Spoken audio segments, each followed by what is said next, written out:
Hi everybody, Aaron Gibson here, Sandgate Parish Councillor. Don't forget to vote in the County Council elections, May 2021.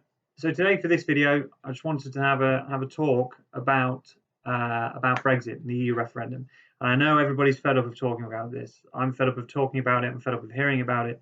But it's something that I just wanted to express my view on to everybody else who is interested in hearing it. Probably not many people, let's be honest.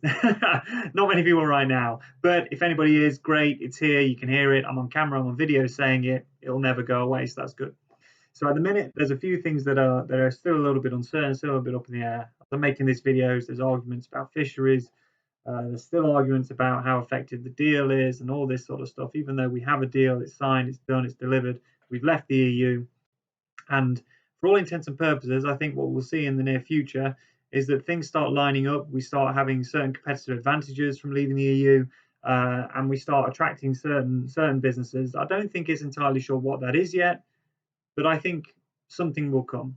Uncertainties, I admit, uncertainties, but I think we'll turn a corner and it'll do well for us in the end.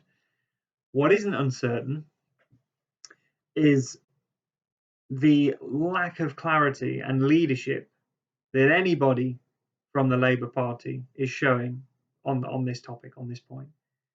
For me, it's absolutely ludicrous. It's a travesty.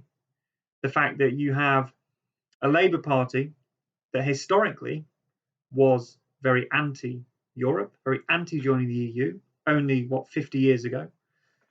It then developed into more of a, I don't even know what you would necessarily call it, maybe a more popular idea to be part of the EU.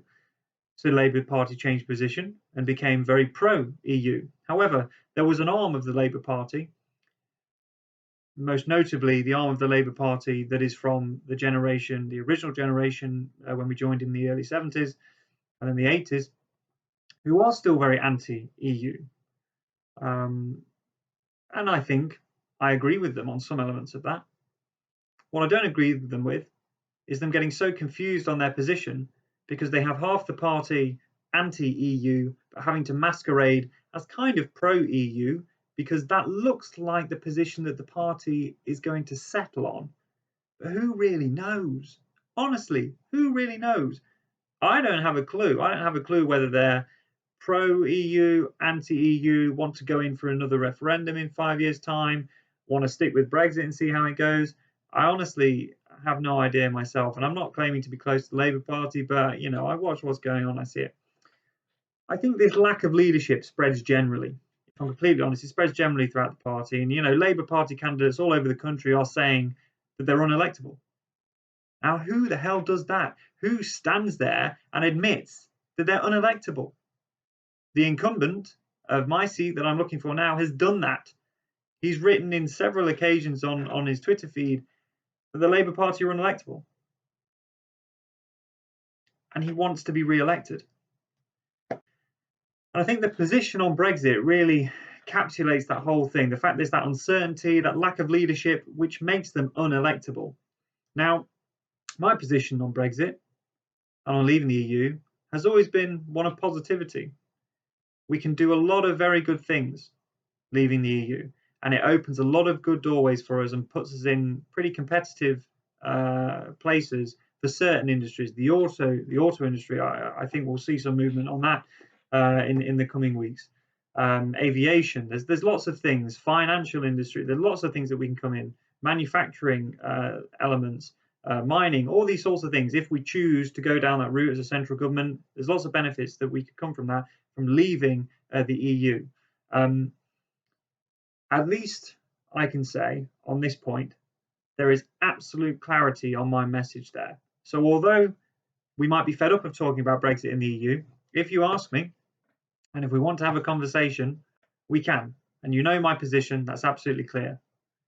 The incumbent, aside from thinking that as a result of this lack of leadership, they're unelectable as a party, they said it, not me. I don't think that message is going to be that clear. And I certainly don't think that message is going to be that positive. The whole county of Derbyshire voted substantially in favour of Brexit. We should be looking with that in absolute uncertainty that that's the route we're going, and we're going there with positivity, and we're going to do it right. I really hope the Labour Party in general at least get a position, at least. Then once they've got a position, hopefully it's a good one of positivity, one of forward thinking, one trying to do well for the country. And yeah, I really hope that the incumbent here also sees that, because, you know, if I'm not successful and if the good people of Ilkeston South decide not to elect me, they will be electing the other person. And I just hope that he does well for these people, and he looks at this as an opportunity with a lot of positive outcomes and a lot of good things that can come from it, as opposed to whatever things the Labour Party are doing at the minute, which, to be honest, I don't really understand myself, and they certainly don't understand. So interesting to hear your thoughts. If you want to leave a comment in the comment section below, if you want to have a conversation about it, feel free to reach out and we can talk. And yeah, as always, it's good to speak. I'll speak to you later. Bye bye.